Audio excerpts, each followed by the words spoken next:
Productivity. Gladiator.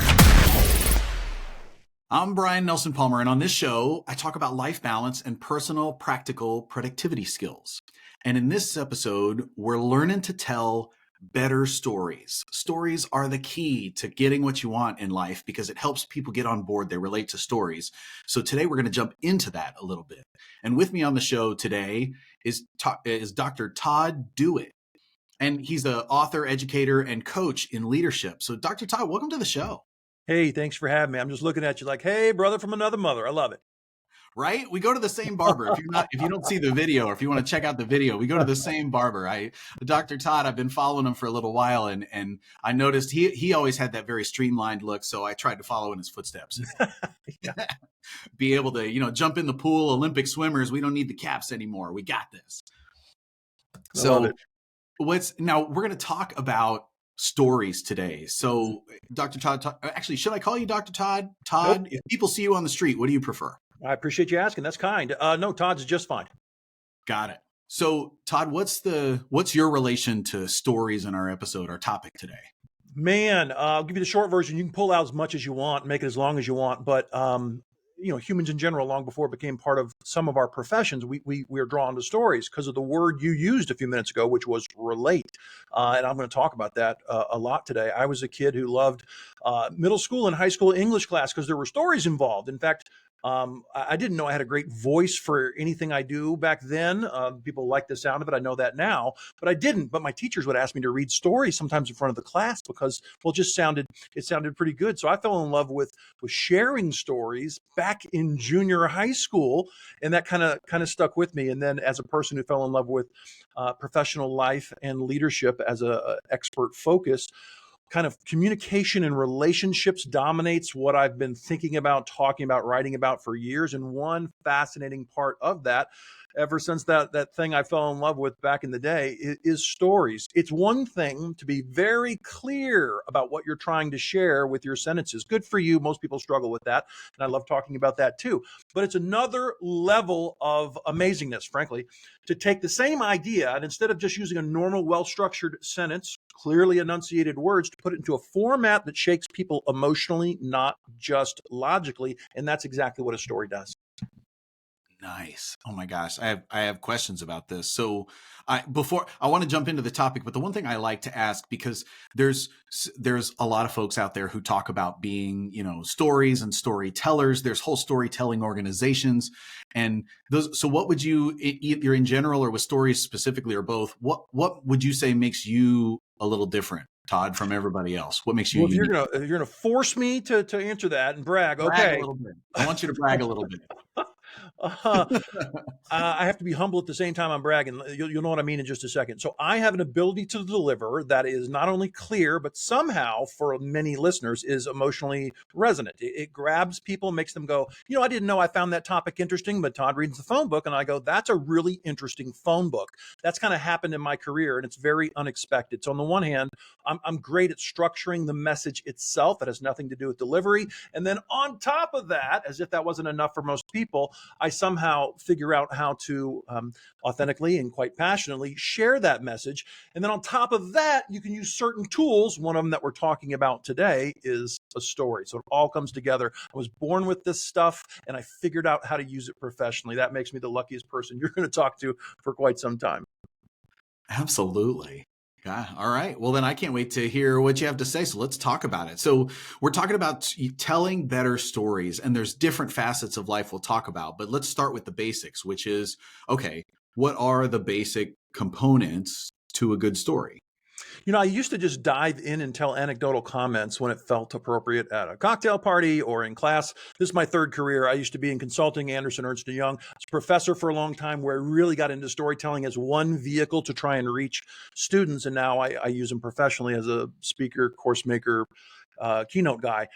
What makes them work? Well, the traditional 3-act play is the best simple answer to that question. You got to have characters protagonist and others at a minimum. They've got to be in a situation that kind of grabs your attention. That's act one. What's going on here? Oh, they're in that situation, that dilemma, that type of potential looming conflict. That's act one. Act two, there's an escalation of some sort that really does take people to a new level of, oh my gosh, that's amazing. What's going to happen? Act three is the obvious resolution of this thing so we can bring it to a close. That's an age-old, very simple take on how to do a play, and people use it to structure stories very effectively. And I've had multiple courses over time on related presentations and stories and such, and that is useful. And I like it because it's simple. People are busy. If you want to teach them something, start simple. Just remind them you've got to have some relatable protagonist, or if the protagonist himself, herself isn't relatable, a situation they face that is relatable by the average person.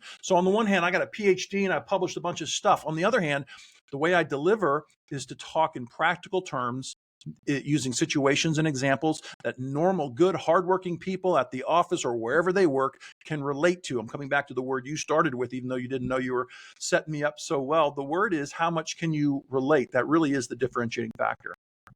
Relate. Okay. So three act play. And one more time, the 3 acts are the introduction to the characters in some interesting situation they're a part of that could be difficult or interesting, but it's not clear. Act two, an escalation. Some horrible, difficult thing has happened and we've got to deal with it, or else. Act three, we finally, thankfully, find resolution to this issue and bring it to a close. Nice.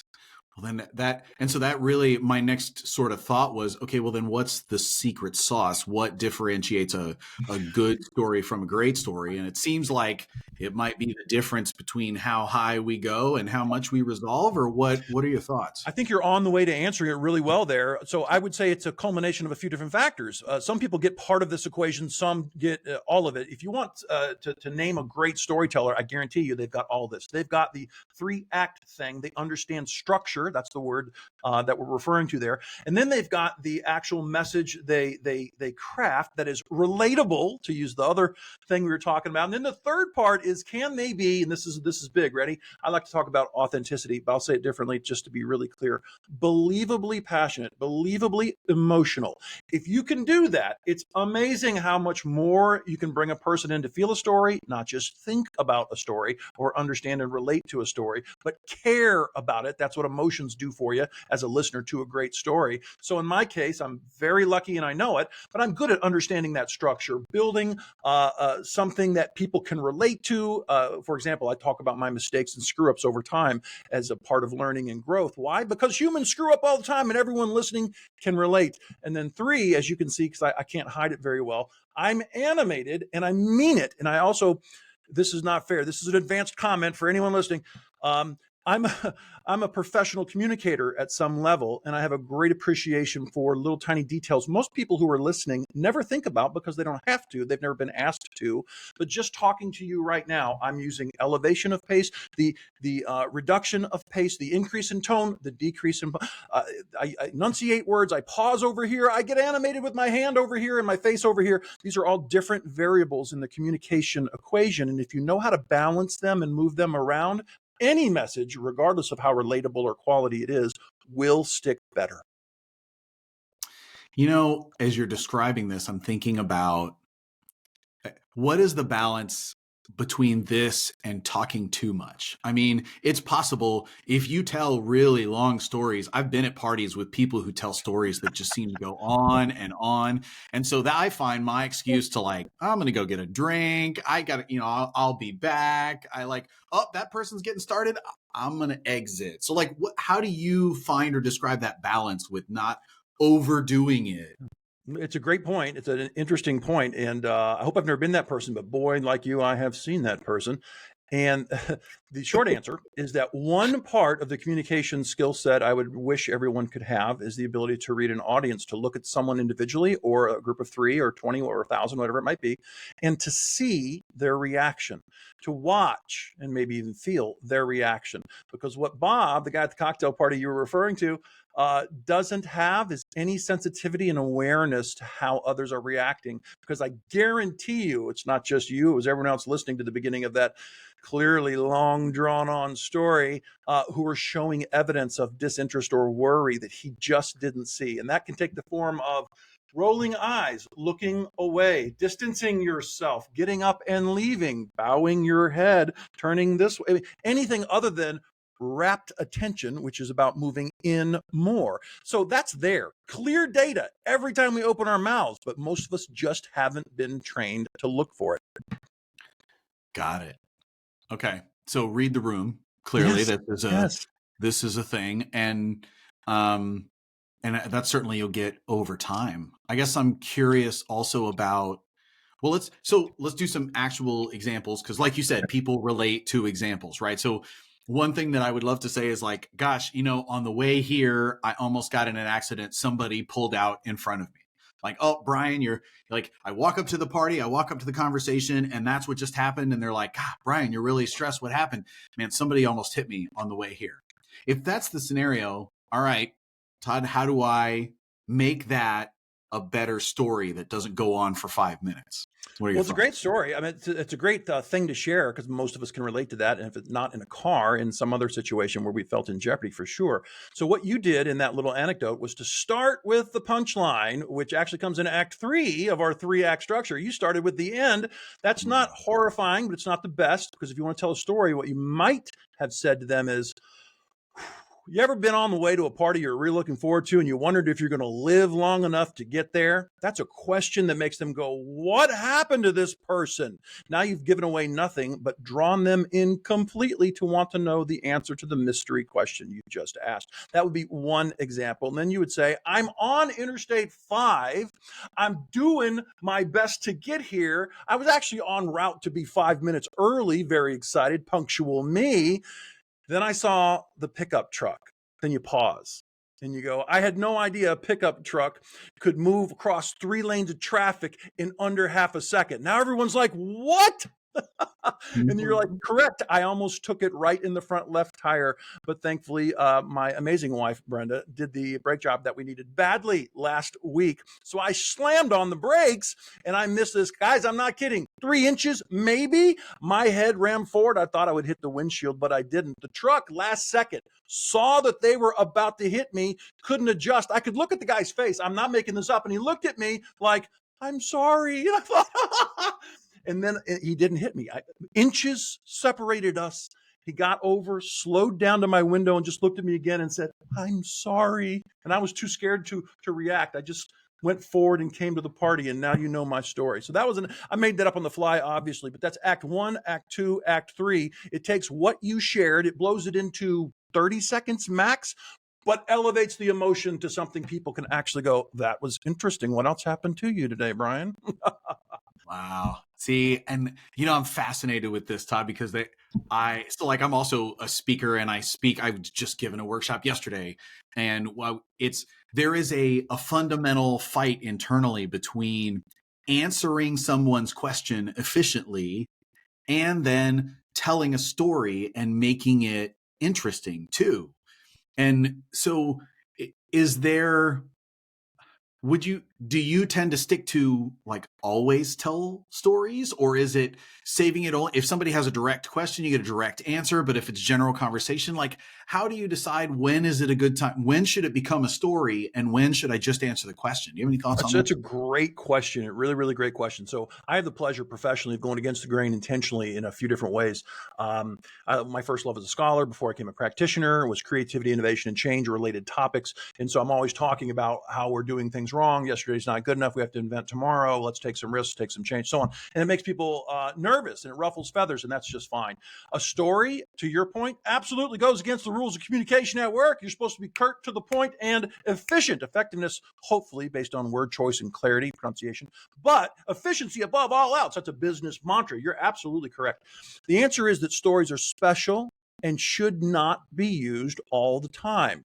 It's just like, think of your favorite food. If you really love pizza, whatever, if you eat pizza all the time and you become known as the pizza guy, first of all, you're going to be redundant in the eyes of others. Number two, you're going to lose some, maybe a lot, of your love of pizza. Stories are the same. They're so beautiful like pizza, man. You got to use that rare, not every day. So the answer is different for everyone depending on their vocation and their personality, but less is more. Big moments with the group once a quarter, at that conference once or twice a year. It's not supposed to be daily. People look at you like, uh-oh, here comes Brian's story for the day. You know, he's not happy if he doesn't tell at least one or two. My personal opinion, based on the need for efficiency and the curt, brief expectations we all have in professional settings, is that it should be, whatever this means for you, rare, not common. So if you know what you're doing and it's a little less common instead of more common, boom, it tends to have impact because they're not used to it. Yeah, totally. And as I'm drawing back, the other thing I think about is like efficiency of we don't have time for this situations. A lot of times you're in those situations, especially professionally. I want to get to that in a second. But as I'm thinking about the way you broke it down, like it was really helpful what you said about I broke straight to the punchline. So instead, you have a setup, you have some kind of lead up, and then you have the punchline. And realistically, you could do that in like 3 sentences instead of one. So you don't have to take 5 minutes or 10 minutes to tell a good story, as long as you've got the setup, the event that makes them want to know what happened, and then the punchline or the resolution. Am I tracking? That's correct. That's absolutely correct. And it's important to state because as a guy who does a lot of professional speaking, most of my stories are 8 to 10 minutes. That sounds really long to a lot of people. It doesn't sound long to me. But in a cocktail party setting, in a Monday morning meeting setting, absolutely it should be 3, 4, 5 sentences max if you can do it. Now, if you have the time, if there's interest, and it presents an opportunity to address a certain topic, to build certain rapport, etc., you see utility beyond just being the person with the microphone, okay, elaborate some more and take a minute or 3 if that is kosher. But in general, you're correct. Err on less is more. Gain comfort with that, because doing what we're talking about is a skill like any other skill in the world of communication.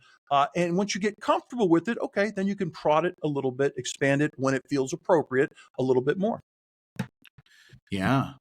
Well, you talked about the Monday morning meeting. I'm curious. Let's talk about storytelling, because I'm fascinated. You can really tell stories. People relate to stories, and it helps you get what you want. Really, like this is one of the many ways of being very persuasive, is people relate to you and telling stories. So in that Monday morning meeting, or let's talk about the sort of the professional setting, what is that? Does the advice change at all when you're telling a story to try to achieve a certain end result? Or what's the twist? What's the secret sauce there that's a little different? Well, it's an interesting point. You can argue that stories work on average a little better when there's a purpose driving it, as opposed to something fun to share, like you did about the car wreck at the party. So the near car wreck at the party. So when you are trying to set them up for a bigger conversation, for example, about a big change coming down the pike, or when you introduce a simple fact that came down from leadership that you need to share with the team, and you know it's not going to hit their ears and make them happy immediately. It might be, instead of explaining lots of numbers or lots of rationale from senior leaders, maybe that is a great time to share a 5-minute, just to pick a number, story that makes this relatable. Not an abstract thing someone foisted upon you, but a shared situation we're all involved with together that we can probably deal with effectively. Let's go. I'm thinking many times people like to get really clear about what this difficult thing is they want to share, and then they want to get very boring immediately and explain why it's happening with all kinds of numbers and data. Relevant, useful stuff, but boring and completely the opposite of inspiration. That's why a short story can make a ton of sense. Now, look, we've tried this before and it's failed. There's great reason to believe that this is going to work this time. But even before I describe why it's going to work, you need to understand what our top 3 clients told my boss's boss about how excited they were we were going to undertake this because of how it would change the product that we're delivering to them. We're about to make a whole lot of people really happy, which is going to give us a ridiculous step forward in job security we didn't have yesterday. That's why I'm actually excited to talk about this change with you. Completely different. I didn't do the 3-act play, but at least I took it out of our group and started talking about something big and purpose-filled that they would care about. Back to relevance. Why do they care? In this case that I just ad-libbed, it was because they're going to get more job security and make some people happy. As I'm listening to you, the phrase that came to me is, "Oh, I get it." Anytime you're going to tell them the why, it should be a story. And that's like so why at work? Why are we making this change? Why are we doing this thing? Instead of just telling them because our data sucks, you could set up the 3-act play. It would be because, the other day, somebody was working on something and an auditor found that we didn't report the right data. And that went all the way up to such and such. And so as a result, now we found a resolution for that, which is that this changes. So it's like 3 sentences instead of 1. If you're put on the spot when somebody says why, that might be a really good time for a story. So I'm gonna make this easy for you, for me, for anyone that might listen. This is very difficult in 3 sentences to make the most brutal case possible, to do a good reflection of the 3-act play. Most people call what I just did making up something and what you just did making up something, they call that an anecdote. And I got to tell you, if you don't have time or great skill with a bigger, longer 3-act story, that's okay. A purpose-aligned anecdote, which is what you just shared and what I just made up a minute ago, that is to say 2, 3, 4 sentences that explain something bigger and important for all of us than actually the decision and how it's going to hit us. The purpose part of why we're doing this is absolutely a mini story, if you will, an anecdote that gets them to start caring more, for sure. Got it. And it follow still the 3-act play premise for an anecdote versus a story, just the amount of detail and level of buildup. Like it's the 3 sentences versus the 5 minutes kind of thing. I mean, if you're skilled, you could do that. Most people, I don't want to encourage most pros to go to their Monday meeting and think, okay, I want to talk about this. I think I know what I want to say, but what is Act 1, Act 2? I don't want to confuse them. That's maybe for the once a quarter at the conference bigger story.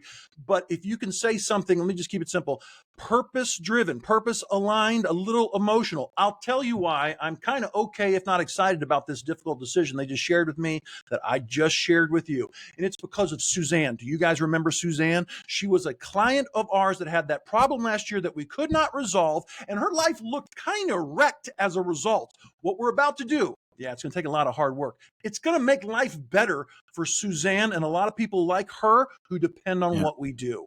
Now, that is not a 3-act story I just gave you. It's a simple anecdote with some emotion that is purpose aligned. We're going to help someone like Suzanne, and that's a beautiful mini story. Right. Does the story change much when you're in a management role versus just as an employee? Like as an employee, you might be asking for resources or asking for buy-in from somebody. You need something from someone above. As a manager, does the scenario change much if you're talking up or if you're talking down, or is the premise kind of the same?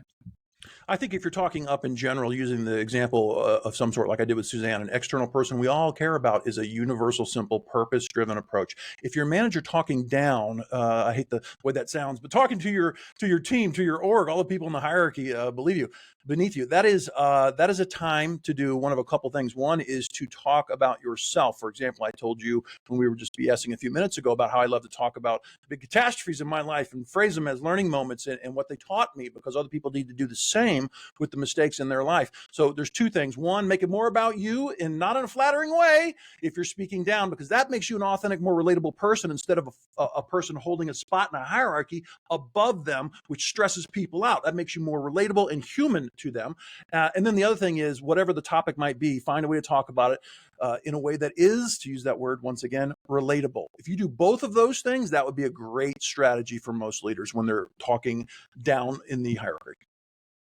And same premise, or does that, I guess, so that's when you're talking down as opposed to when you're talking up. If you suddenly are in a conference room or you're put on the spot in a meeting and you've got the person 2, 3 levels above you, is it, I mean, it's the structure of the story is still the same. Is it not as much about you and now it's about a third party relatable, or what are your thoughts? A couple thoughts. One is it's about that external thing we can all relate to. I keep talking about Suzanne, who I made up 2 minutes ago. But here's another one. Speaking 101, presentation 101 is about know your audience. And when you're dealing with someone 2 levels above you, you should recognize they care about different things, think differently than you every day. Different agendas, different goals, different responsibilities. It's not good or bad. It just is. So if you can say to yourself before you engage them, if you know they're going to be at that meeting, what's their world like? How would I spin my Suzanne story or whatever it is you're going to share in a way that appeals to Paul? Paul, who sits up in an office in corporate and crunches numbers all day, and that's his world. Is there a way I can spin that? Maybe. I don't know the answer to that in this made up scenario, but know who they are, what appeals to them, their agenda, their ego. That sounds a little personal, but it's useful if you're thinking about know your audience. So maybe Suzanne's not right at all for Paul. Maybe the answer is we all know that innovation has been amazing in this firm for the last 5 years. We also know that we have paid for it. Expenses are out of control. The market's loving what we're producing, but our profit and loss is looking very, very difficult. You want to please Paul? Maybe you should talk about how this thing we're about to engage in fact, should be instrumental in reining in costs. Now I've taken one thing I know that is important to that audience member and tried to make it central to my anecdote or story that I'm sharing. Got it. So relatable. Yep. Relatable to the audience makes perfect sense. And that's a really good point about if you're telling stories down something negative, it's good to be self-deprecating, I guess, to kind of bring you're not perfect either. Bring yourself down a notch or two is not a bad thing, making you more human. I'm picking up what you're putting down, Todd. That makes sense. What can we shift gears away from professional then and let's talk personal for a second? Sure. Because I'm thinking specifically about stories with friends or really stories in a relationship with your significant other, with your partner like that. It seems like let's talk about partner. Partner would be tired of your stories at some point. Is that it's like they hear your stories all the time. Why, Todd, does everything have to be a story? Like, what is it like? Do you have any thoughts on that? I know you're a professional speaker, but come on. Just cut to the point already, Todd. Dang it. You're reminding me, I won't say all of it here, but there's a famous bit by comedian Chris Rock about that reality in relationships you've just mentioned, whereby at some point you've both heard all the stories the other has to say. And when your partner says to you, and I tell you about the time, and Chris Rock, like, yeah, you told me about the time. So I wrote a book about it. It's called The 10 Delusions, my relationships 101 type of book. And you got to address issues like this. It doesn't matter how much you love the person. Let's assume it's real love. You can't always assume that. Sometimes it's just a chemical love and you don't know the difference between the two until the chemical cloud goes away. That's what the science suggests.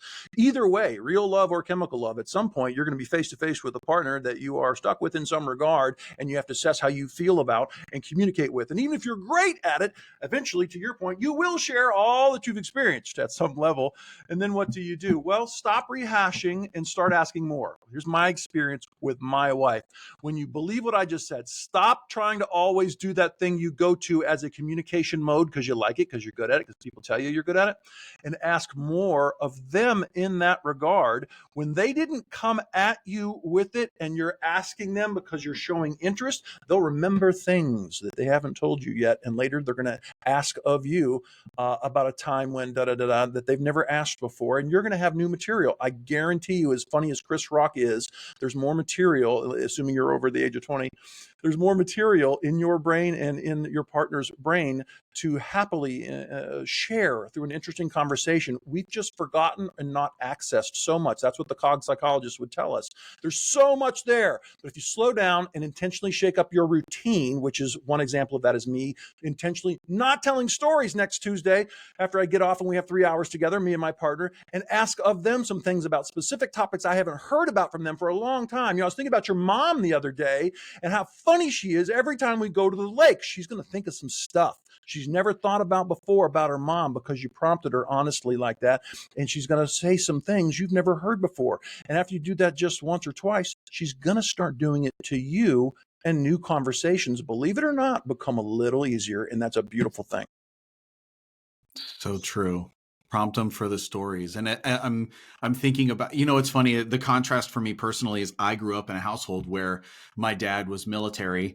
And so when it's really funny, even to this day, when I call home, dad wants the briefing. He wants the download. What's happening? Here's the bullets. Dad doesn't want the stories. He doesn't care about the characters and the emotions. And if he hears this, he'll probably disagree with me. But realistically, my impression is dad just wants the bullets. Punchline, punchline, punchline, punchline. But mom wants the stories. And so it's just real. I'm like, my mind is blown right now just thinking about, oh my gosh, communication with my family and who's interested in the stories versus the punchlines and their style. Oh, it's tough. That's an amazing insight, to be honest with you. Kudos to you, big thinker here, because most people don't get that far. When you're talking to anyone other than one person, now you have different styles, different communication needs, different preferences, and any one that you choose will fit one way and fit the other maybe not as good or maybe better. The point is differently, which makes talking to a group a lot more difficult. I can promise you this, speaking as a pro, I've done over 1,000 gigs. I've been in front of a lot of people. There is no audience whereby you get 100% fully everyone with you. I loved that. It doesn't happen. Small group at a cocktail party, same thing. Rarely does everyone go, man, I'm so glad I spent some time with Todd over there. No, it's not the way it happens, which is why you err on less is more. Stories are less common instead of extremely common, and the length should be a little shorter instead of a little longer, because you never know exactly how people are responding to that. And I told you, you can read that, but the truth is, if you actually commit to a story, I mean, you want to share honest emotion about this thing that just happened when the truck almost ran me off the road and I was sweating and whatever you might say. It's hard doing that and at the same time reading the reactions of the people. Now, I can do that, but I've been doing this for the better part of 30 years. Most people can't do that. But if you're smart, you'll pause, because you got to breathe even when you're passionate. And when you take that breath, this is a great piece of advice for anyone. You take that breath, just look at your partner you're talking to and look, do they seem comfortable in waiting for that next word? Or do they seem like they are confused, uninterested, and really needing to go somewhere else? That should be fairly clear to you. And it only takes a second to see it, but you got to give yourself that second. Yeah, completely. Are there, so I guess, Todd, what I'd love to hear is an example of, and clearly you're probably got like 10 of these in your back pocket, as far as I want to put you on the spot and tell us a story, or what's a personal one about, like, tell us what is the purpose, all right, let's say we're in a presentation situation. Here is the bullet of the point I want to make, and here is the story that I'm going to tell, and kind of narrate for us the parts of the story while you're at it, so we can see under the hood, if that makes sense. I can try and do that. I'll be selfish, Brian. So this is my latest book. It's called Dancing with Monsters. It is a business fable. It's actually a very short story about a group of misfit monsters who are having some issues, and one of them has to step up and figure out how to be a leader.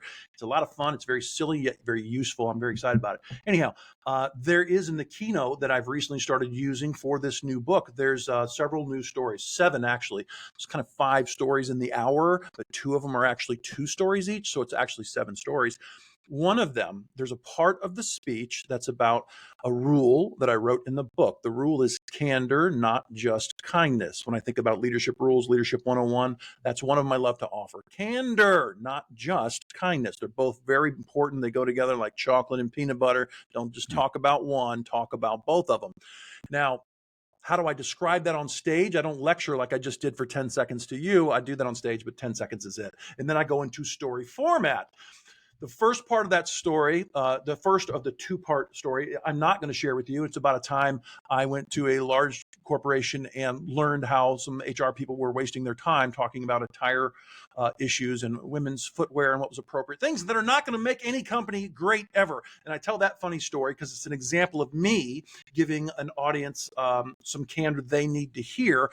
And then the flip side of that I tell the audience, of course, it's not just about you giving candor when needed. If you care about improving yourself, it's about you being open to that candor as well, because not everyone's brave enough to give it to you straight sometimes. You've got to empower them just a little bit, and it might hurt, but you don't grow unless you get a little uncomfortable and hear some unfiltered observations about what you're doing as a pro. I've been through that a few times. Let me give you one example. This is the story. I say, I love speaking. I'm pretty good at it, but the truth is I'm not where I want to be yet. Here's the proof. I was on stage. This is 12, 13 years ago, bunch of suits in the audience, and I am telling stories and all the passion, all the movement. It's going really well. I'm happy, but something strange happened while I was on stage.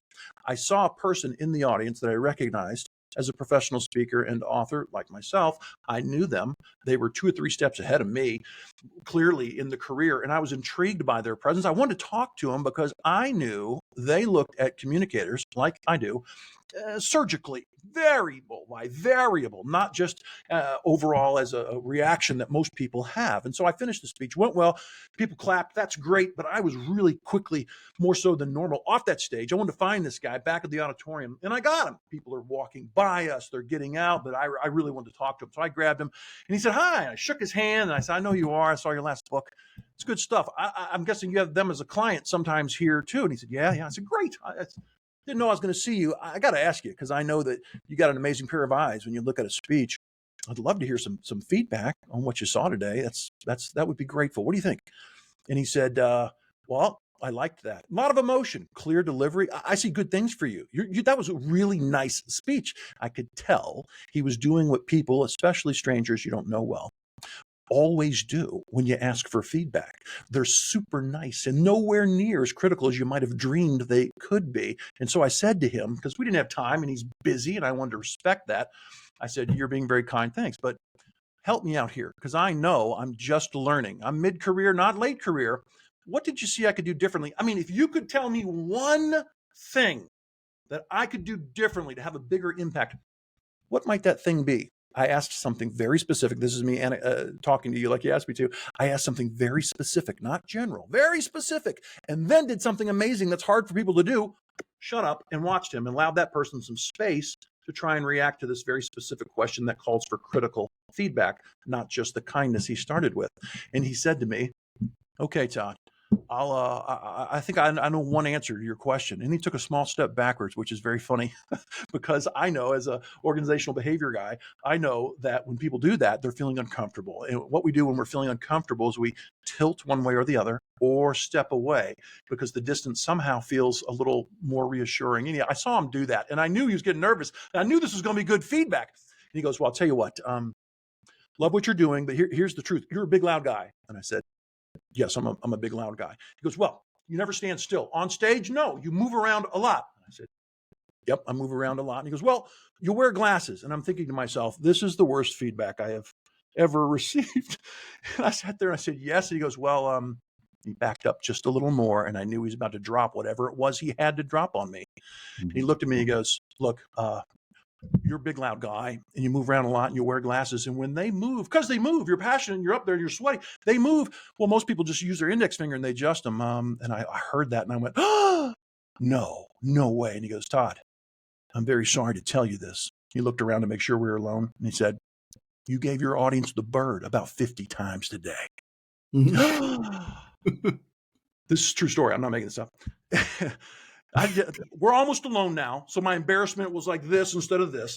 Okay. And I said, really? He said, yeah. I said, do you think anyone noticed? And he looked at me and said, oh yeah, people noticed, but here's the good news. They didn't care. You know why? They love the message you're sharing. They love the way you shared that message. They noticed it, let it go, didn't care, stayed engaged with you. That's how good I think you are. And I said, that's extremely kind. Thank you. And he goes, no, I mean, listen carefully. You need to stop giving your audience the bird. The end of the story is very simple. I'd say to the audience, look, if a overtrained professional communicator is running around stages on planet Earth doing something unproductive that he's unaware of, how much more likely is it that you, and how might you address that situation? Of course, the answer is feedback, and you better hope it's candid and that you find someone brave enough to give it to you. So that's an example of a relatively short story that's practical for the audience. It's about me making fun of myself. It's actually true. It happened, or a version of it that's very similar to the story actually happened. I was doing this and I got busted. And yet it's practical. People can relate to that, can't they? Absolutely. My goodness. All right. I see it. So and I'm really tracking with you on, all right. So there's a setup, there's characters or something, there's an event that kind of makes them okay.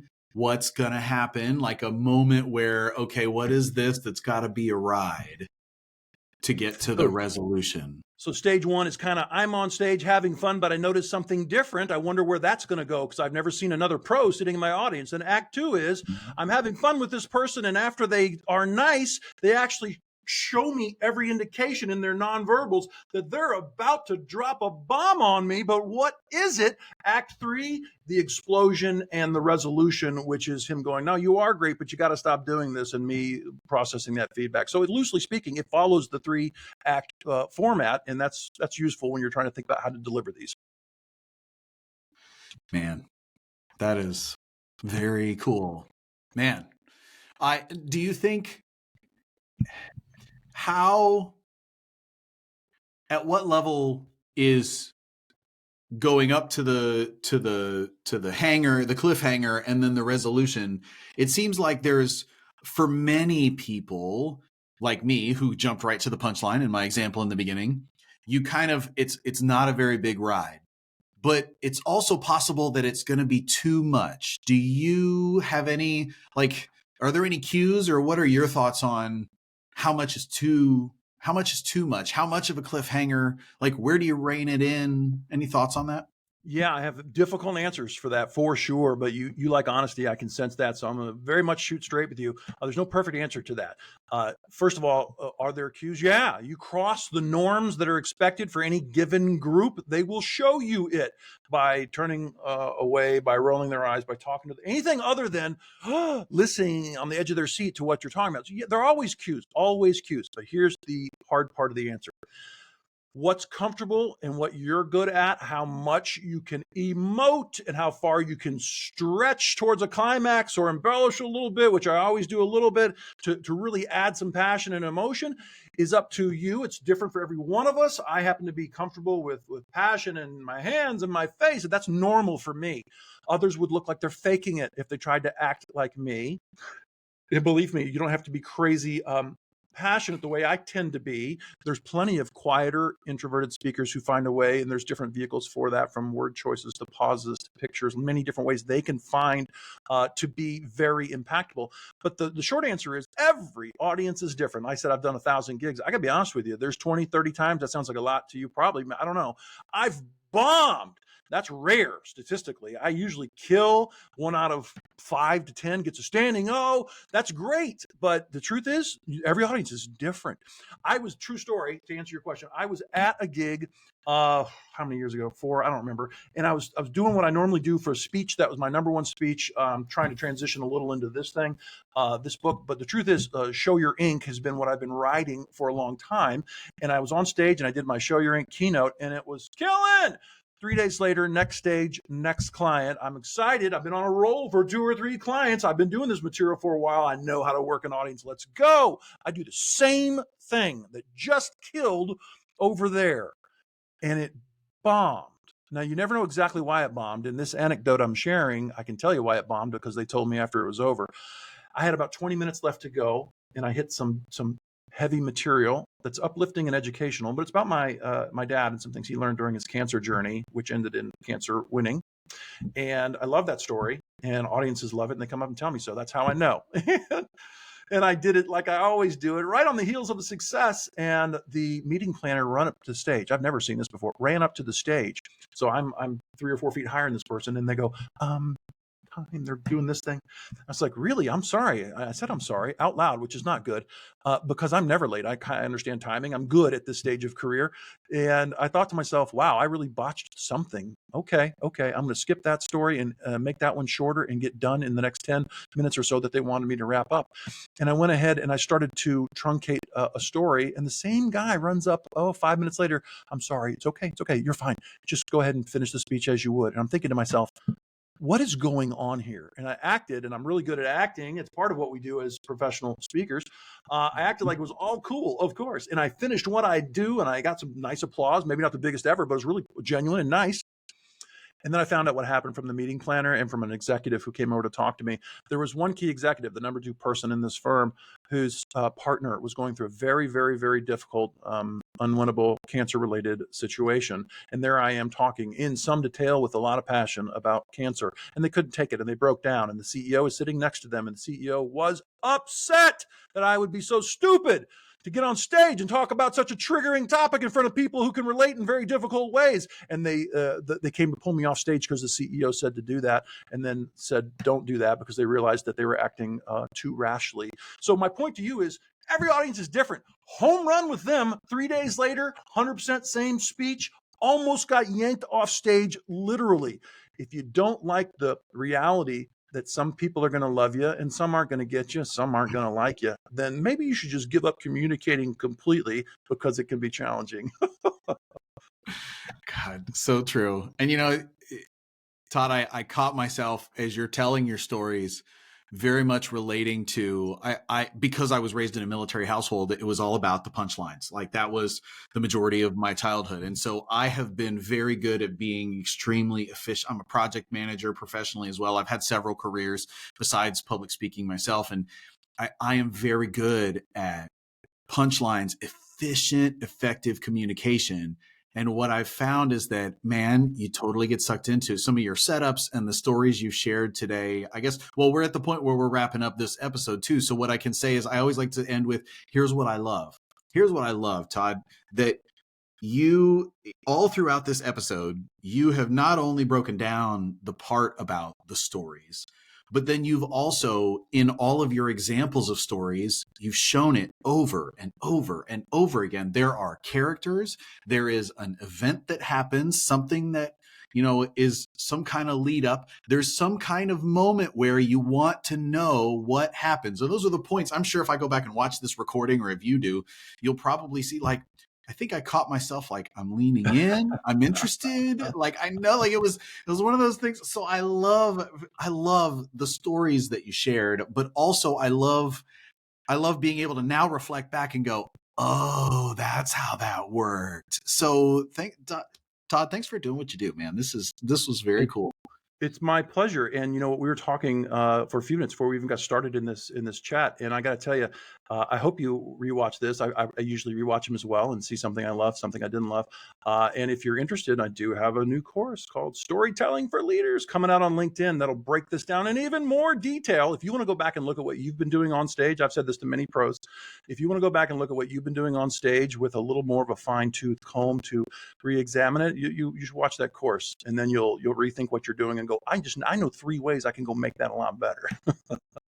Absolutely. And I want to yes and you there. Yes, go take Todd's course for sure, because that's a thing. And if you have a recording of yourself these days, everybody's on Teams or Zoom, and these things are recorded. So whether you want to or not, like, a lot of people are in this situation where they think professionally they just don't give speeches that are video recorded or whatever. But football teams watch game tape over and over and over again to make themselves better. And so what I'm imagining is the situation where you take Todd's course and then watch your own game tape, because you've got it now, whether you want it or not. You can watch yourself in a meeting. You can watch yourself in some of the Zooms, whatever that scenario is, and take what you've learned from Todd with this and this episode, and then watch yourself and see how you do it. Do you do the 3 parts to the story when you're going to tell a story, or do you shortchange one?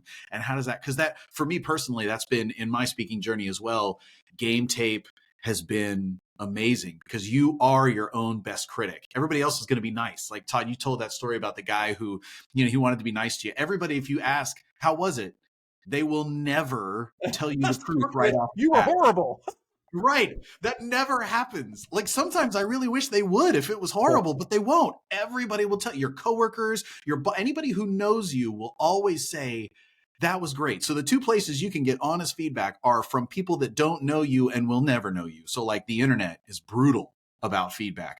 But then the other thing is from yourself. And so yourself is a much better audience, because if you listen to the internet, nobody would ever do anything. There's too many bad people out there. I've got a yes and you now after that good yes and tell you that if you are lucky enough to find a good coach or mentor, and it's a whole nother question, but a person who has insight about you, who's willing to say what needs to be said, And this is the and. You give them that video, you might hear some amazing things. Let me tell you, video is cheap, it's unavoidable, it's brutal, and it's very useful.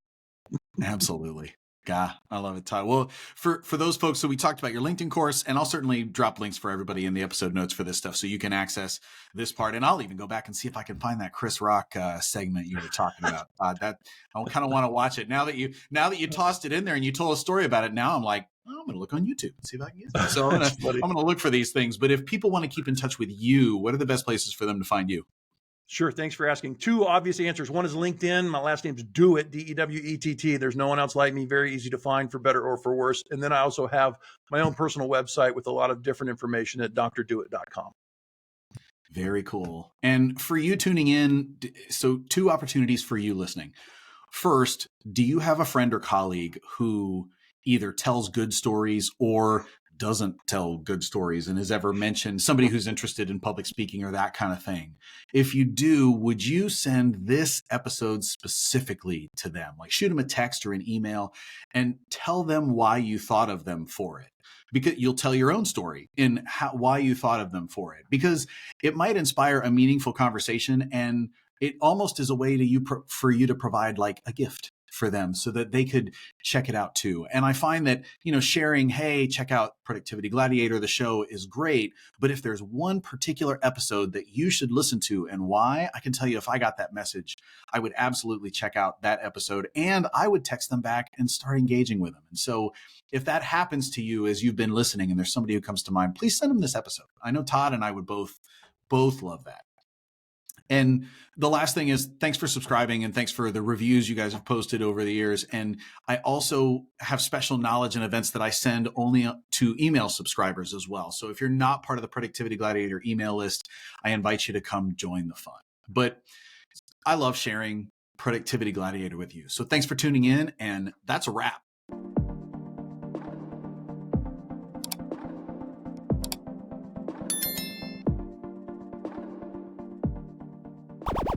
Productivity Gladiator.